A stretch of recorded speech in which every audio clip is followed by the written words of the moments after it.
I'm Cherylanne Skolnicki, and this is Brilliant Balance, the show for working women who are ready to shine. Each week, I bring you ideas, inspiration, and insight on balance, business, and getting it all done gracefully. You ready? Let's be brilliant. Hello and welcome. This is episode 111 of the Brilliant Balance podcast. And as this episode airs, we are all elbow deep in holiday stress. Literally everyone I know, and I'm sure everyone you know, is commiserating about how much we have to do. And yeah, this is a stressful time of year for everyone with all the joyful things that happen, like the little shows at school and the events in your community and decorating your home and the parties and all the obligations that come with this time of year. It absolutely is stressful. So I'm not here today to say that it's not, right? That we're not dealing with a baseline level of stress and even maybe some anxiety at this time of year. But the question for today is, what if we're making it worse without even realizing it? And candidly, not just at the holidays, but all year long. What if some of our habits and practices and the way that we're moving through the world are actually amplifying our stress levels by accident? I mean, we don't even know that it's happening. So today, what I thought I would do is ask you to consider that. And I'm going to share a list of things that we do. And there's nothing here that's crazy abnormal. You're probably going to find yourself in more than one of these things that I share. But I'm going to share a list of things we do that inadvertently amplify our stress. And if, as you listen to this, you find that you do one or more of these things, you may want to rethink it. So I sat down to make this list yesterday, and the list got pretty long pretty quickly. I was doing a little bit of research. I was adding my own ideas, and the list got pretty long. So I decided I'm going to break this up into 4 categories.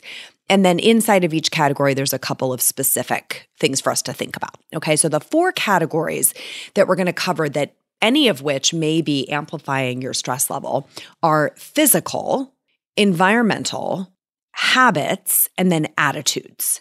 Okay, so we're talking about physical things, environmental things, habits, and attitudes, any of which could be amping up your stress level. So first, I'm going to cover the physical. And I've learned this about myself. I almost always start here. So when I'm coaching someone in breakthrough or in beginnings or even in our energy challenge, I almost always start with physical practices. Because why? They're so foundational. These things, first of all, they're almost always completely within our control. And then they have this wonderful spillover effect. When we make a change to our physical self, we really get benefits that show up in other places. So I almost always start here. So in terms of physical practices, the first one to think about is not getting enough sleep. And I realize I'm starting to sound like a broken record about sleep. And the irony is not lost on me that I really used to be someone who did not value sleep. I just thought I had too much to do. I was too excited about all of it. And, you could sleep when you were dead. But I have been such a convert to the power of being well rested and to the impact that being well rested has on my waking hours that I am adamant about sleep. And it's something that every single woman I work with inside of our programs hears me talk about first thing, front and center. So that's the first practice. If you are not getting enough sleep, you are moving through your day tired, and that is going to cause you to feel the effects of stress at a heightened level. And all you have to do is think about your kids to know this is true. How do your children behave when they don't have enough sleep? They're cranky, they're short-tempered, they're more emotional, right? Everything gets under their skin. Well, that's stress. And the same exact thing is happening to us. So that's the first one, is not getting enough sleep. Second physical practice that can really amplify our stress level without us even knowing what happened is not getting enough movement. So at this time of year, think about, the holidays get stressful and we're like, I don't have time to go to the gym, or I don't have time to go for a walk. And when we wake up, roll out of bed, get in the shower, walk 10 steps to our car and drive to work, walk 10 steps to our desk and stay at our desk all day, and then kind of reverse engineer that on the back half of the day, where most of the day is spent sitting at our desk, on the couch, in our car, and very little time is spent moving. That amplifies our stress level. Our bodies were made to move, and how great it feels when you're in that groove, when you are moving regularly, how you're burning stress off and getting access to a calmer state of being. So not having enough movement, paradoxically, right? We think like, oh, I'm just going to relax. I'm going to sit here on this couch, or I'm going to lay in my bed all cozy with my book. And that can sound relaxing, but too much of it actually amps up our stress level. So that's the second one you want to think about. And the third physical practice comes down to what we put in our mouth, and specifically having too much caffeine or too much sugar. So if you are tired and you are stressed and you are like, I can't get all this stuff done, and what I need to power through this is a venti peppermint mocha, you are probably amplifying your stress level instead of reducing it. So too much caffeine and too much sugar make us jittery, right? We're not grounded. If you want to know what the opposite of that is, it's eating foods or drinking beverages that make you feel grounded. So honestly, like a breakfast of eggs, or even eggs and bacon, which might not sound healthy to you, but is going to give you a very grounded energy. You start your day with, a gingerbread muffin and 3 cups of coffee, and you're going to really amp up your stress at a time that you don't need it. Okay. So too much caffeine or too much sugar is the third physical practice that can inadvertently raise your stress level. So after physical, I'm going to move to environment. What's going on around you, and how might this be affecting your stress level? So the first one is clutter. There is so much data that what our eyes are taking in, right? The level of visual stimulation that we have has a direct impact on the stress that we feel, which is why if you think about very calming environments like a spa, for example, there's not a lot of clutter. It's a really serene environment that's been removed of all the knickknacks and all the, things that look out of place. And so if you stay in an environment like that, if you're in a spa environment, you feel instinctively calmed because the level of visual stimulation has been reduced. Think about that in your home life. Think about that at your office and, the desk that you sit at, or what's going on in the office space around you. If there is a lot of clutter, if there are piles of stuff everywhere, your brain processing that visually, even if you're not really thinking about it, can really amp up your stress level. So making changes there can have a big impact. Second piece of your environment is the noise level, or the amount of audio stimulation that you have. So again, I want you to think about as you move through your day, when you wake up in the morning, is it quiet, or do you immediately turn on the TV or turn on, loud music? When you're in the car, is it quiet, or what are you listening to in the car? What's the soundtrack that's happening to that part of your day? When you get into the office, how loud is it? How much noise is coming at you? And then especially in the evening, when you come back into your house, is the TV blaring? Is there music going in another room? Are kids running around and screaming? Just pay attention to the level of noise stimulation that you're dealing with and see if you can reduce that in some part of your day. You certainly are not going to be able to fully control it, but I bet you can make a big reduction in the amount of noise coming at you. And then the third environmental area, you might not think about this, is light. So the quality of the light and the intensity of the light. If you are in a fluorescent lit office, that is a stress-inducing lighting condition. If you are keeping lights on at full blast everywhere, from first thing in the morning when you wake up until last thing at night when you go to bed, that can be adding to your stress level. Think about what instinctively happens when you dim the lights anywhere. at a restaurant, at a theater, when you're next to the fireplace. Isn't it calming when the lighting level goes down? So you can use that to your advantage to start to control your stress level, okay? So the 3 environmental things are clutter, noise, and light that you could pay attention to. All right, so we're halfway. We talked about the physical practices, and we talked about environmental effects. Now I want to move into the third one, which is habits. So these are a few things that you might be doing that are causing you to feel more stressed without you realizing it, right? You don't even know that this is having an impact until you make a change. So the first one is something that almost all of us do. And if you're honest with yourself, you probably do this more often than you'd like to admit. And that's checking your phone first thing in the morning or last thing at night. Hey friend, ever wondered why you're so tired all the time?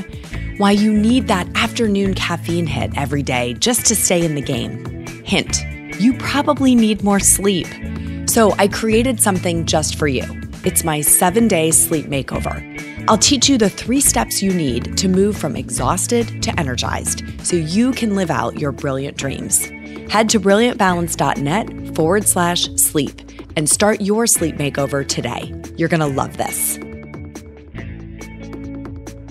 Now, honestly, the frequency with which you check your phone, period, can have an impact on your stress level. If you are tethered to that device, and just think about it, it's buzzing and beeping and dinging at you all day long, like calling out for your attention.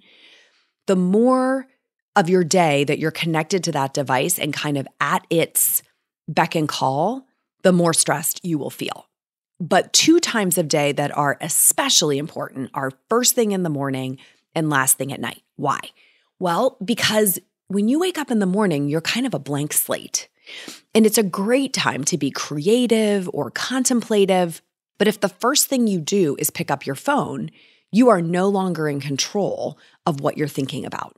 You might get, an alarming story. You might see something on social media that spikes envy.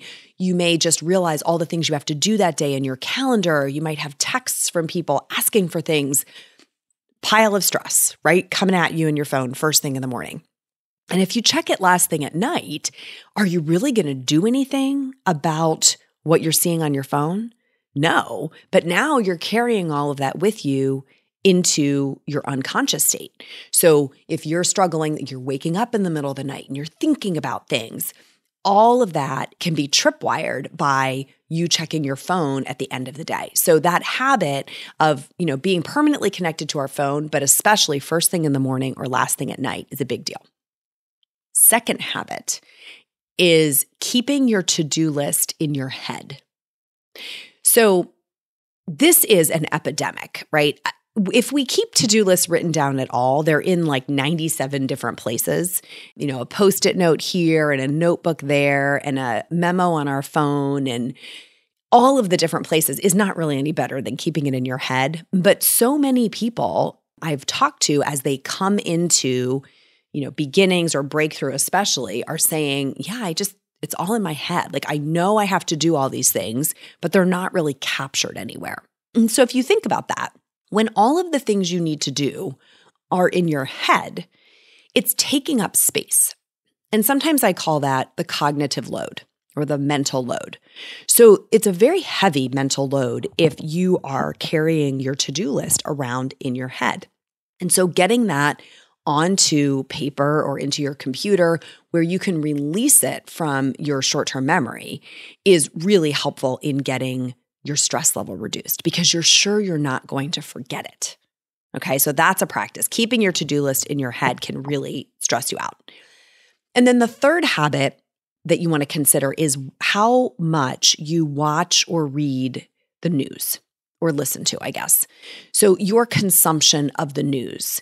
Again, this has a lot to do with control. We are living in an era where the sheer quantity of news stories available to us is like incomprehensible. I mean, we can know what happened 5 seconds ago all the way across the world in any part of the world at any time of the day or night. And just go back down memory lane to a time when, even in my generation, where we got our news like first thing in the morning in the paper or on a morning TV show. And then we had the evening news or an evening paper and like maybe the radio, and that was it. And that was until I was an adult. So go back, a generation before that, it was even a shorter list of ways that we got our news. Now, if we don't know it 5 seconds after it happened, and it could have been anywhere in the world, we feel like we're missing out. So this addiction to watching or reading, consuming the news, and really stories that sometimes have nothing to do with us, no impact on our immediate existence, can be very stressful. I'm not saying be out of touch with what's happening in the world, but if you are really feeling anxious and stressed, pay attention to how much stimulus is coming in from the news, and do you need to have that much of it, right? Because sometimes just not knowing about something that truly doesn't affect you or you don't have any action to take is freeing. And I think a lot of people are really over-indexing on news consumption these days. All right, so that was the third. So we talked about physical practices, environment, the effects of the environment, habits, and then the last piece is attitudes. So attitudes are, the way we're moving through the world. So the first one is pessimism or negativity. Pessimism or negativity. If you are moving through your day with a negative lens, right? Like if everything is, I have a negative lens on the day, that mindset, that attitude can really have a negative effect on your stress level, right? You can feel more stressed because you're kind of looking on the opposite of the bright side of life. So conscious practices to raise your optimism can be very powerful. Second mindset pattern or attitude is procrastination or avoidance, of issues or of not facing reality, So I want you to think about, do you sometimes think, I know I have this thing to deal with, but I just want to stick my head in the sand and like not think about it. And in the short term, that feels like it's going to reduce our stress level. But in actuality, when we are avoiding the issue, some part of us knows that it's still there. And that can cause stress. Like, I know this is an issue. I know I'm not doing anything about it, even though I'm pretending that I'm not aware of the issue, right? And the corollary to that is procrastination. Like, I know I have to do this, but I'm not really ready to do it yet. That can raise your stress level because now you're bumping up against a deadline, and all of the stress hormones get raised when we're bumping up against a deadline. So that's the second attitude. The third attitude that can get in our way is one that I see all the time in the Brilliant Balance community, and that's perfectionism. So this is overanalyzing, overthinking, overdoing, right? All the overs in the perfectionism world. And perfectionism is like stress as a way of life. So we are making it, and it's self-induced.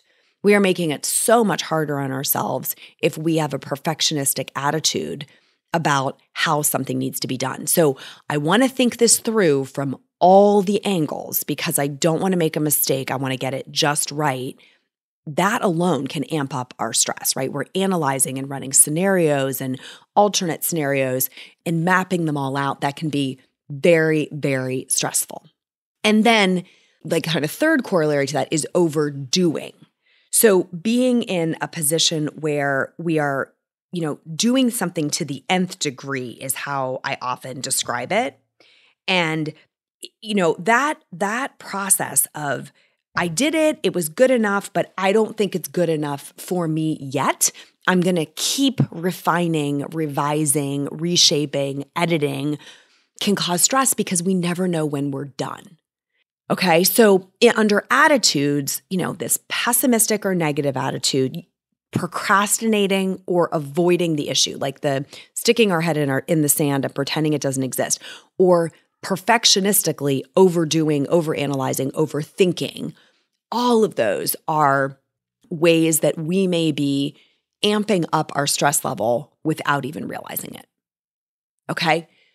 That's a lot for today. I probably stressed you out by just telling you that many things in one episode. I could have broken this up into a 4-part episode. But these are all practices that can really raise your stress level without you even knowing it, without you feeling like you're doing anything on purpose to make it stressful. So, we covered 4. We talked about the physical practices, like not enough sleep, not enough movement, or too much caffeine or sugar. All the environmental cues, clutter, noise, stimulus, and light. And then habits, those 3 killer habits of checking your phone, especially first thing in the morning or last thing at night, keeping your to-do list in your head, and then over-consuming the news. And then these attitudes, pessimism, procrastination or avoidance, and perfectionism. Any of those things can be in your way. So my challenge for you today is to assess those 4 arenas and really find the biggest culprit for you and look to make a change in just one area. There were 12 separate things that you might find, oh, I'm doing that. And maybe it is having an impact and I don't even realize it. So just making a change in even one can have a big impact. And this is a great time of year to assess because, again, we're fighting all of these holiday stressors as this episode airs. And remember, my team and I help women make shifts in these areas every day. Like this is what we do, right? We are helping women feel less stressed so they can manage their lives brilliantly. This whole generation of women who were promised we could have it all and we're out there trying to get it, it comes down to how are we going to manage it? Now that we have it, how are we going to manage it in a way that doesn't take us under? In fact, next time on the podcast, I am sharing a story from inside the Brilliant Balance tribe. So Heather Warnicki, who went through Breakthrough in 2018, is joining me to talk about how she navigated a majorly stressful life event, a big international move with a family in tow. And she's going to share where she landed, which is a really exciting destination, and how she did it with confidence and with grace using what she learned inside of her Brilliant Balance experience. So it's a great episode. I hope that you'll tune in to check that one out. Between now and then, follow along on Instagram. We're at brilliant_balance. That's where we share a lot of teaching and inspiration. And also, if you want a behind the scenes peek, you can follow me at C Skolnicki. We're waiting for you on Facebook. So we have a Facebook group called Brilliant Balance. You can join that group and get some extra video content and engagement with our team there. And I think that is it for today. So until next time, my friends, let's be brilliant.